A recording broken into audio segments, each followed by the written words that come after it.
empower you to take the power that you can have in terms of setting boundaries that you're comfortable with, but not to do it from a heart of control.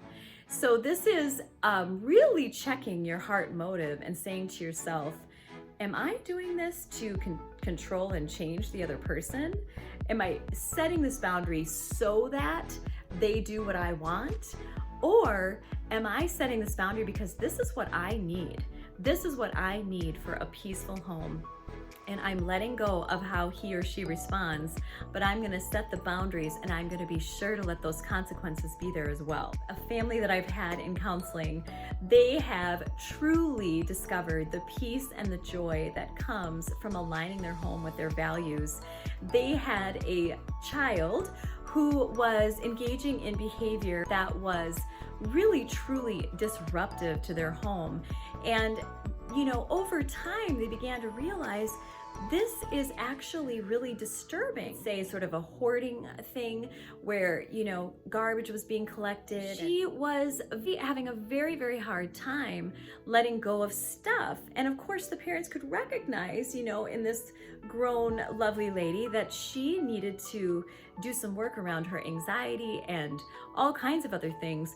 But as a grown person living in their home, it also began to take over their lives. They began to feel a breakdown in their family relationships and in their marriage. When they came in to see me, the original complaint was, help us get her healthy. And of course, our very first conversation was about the limits of their power and control and how really, truly, they cannot change another person's heart. Only God does that. But they can align their home with what they need.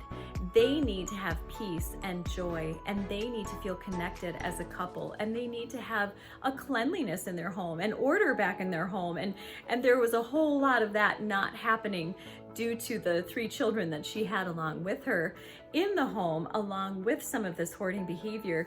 It took over their home. It took over their peace. There was no joy to be found, and their relationships were being destroyed and damaged in the process. It was so hard to walk this out with them, and at the same time, it was so beautiful to see them discover the empowerment that they did have. As they set limits around what they needed, it really did exactly what they were hoping for. The daughter eventually had to leave and move out of the home with her children, and she actually may continue in her same lifestyle, but what they needed has been satisfied. It really allowed them to achieve their goal, which was to really be connected and have a peaceful home. While it's been very painful to see that their daughter has continued on in some of her behaviors, they have had to trust the Lord. In the waiting, they're learning to be stronger.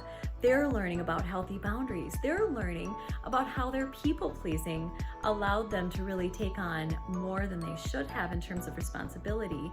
And they've had to even admit and kind of process through some of their regrets as parents because they allowed their children to really walk all over them in some ways.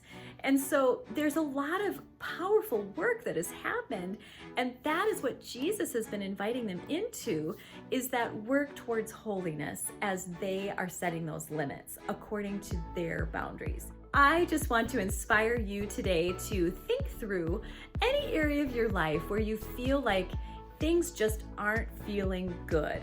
And if it's not feeling good, you could ask yourself the question, what is it that I need in this situation? And you can then come to the Lord and be like, okay, this is what I'm sensing. And He will give you a strategy of how to walk that out and how to do it a different way. And so if we're truly, taking responsibility for ourselves, we are asking God, okay, I see what my husband needs to work on. I see what my daughter needs to work on.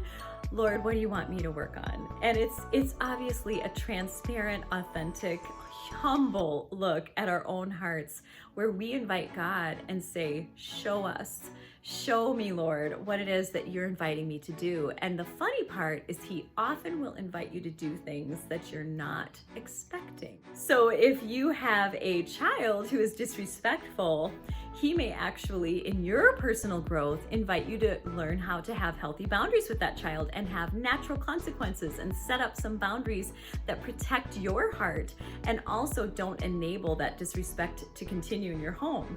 If you have a spouse who doesn't speak to you kindly or respectfully, there's an invitation there to maybe speak up and put a voice to your heart and to your needs, and to know that they matter, and to know that the Lord of Lords cares about those things and wants to meet those needs for you first. In the midst of the waiting is when I find, ironically, that my heart changes the most. And so I've learned over the years that I really need to posture myself in a place of humility to recognize that there's always something for me to do. I just totally encourage you to think through what it is that you need. And, whatever challenging boundary situation you find yourself in, starting there is pretty much the key to unlocking a strategy that's totally different, unlocking a strategy that allows Jesus to be the Lord of the situation and to be the changer of hearts and to bring holiness to all parties involved. And so I hope this has been an encouragement to you to just let go of the responsibility that is not yours to own. Sometimes it's crazy making to own other people's stuff and all the things that they have going on in their hearts and minds. And all we can do is simply influence them with our love and concern and sharing our authentic feelings of how it affects us, but we ultimately cannot change them. God is the one who can do that.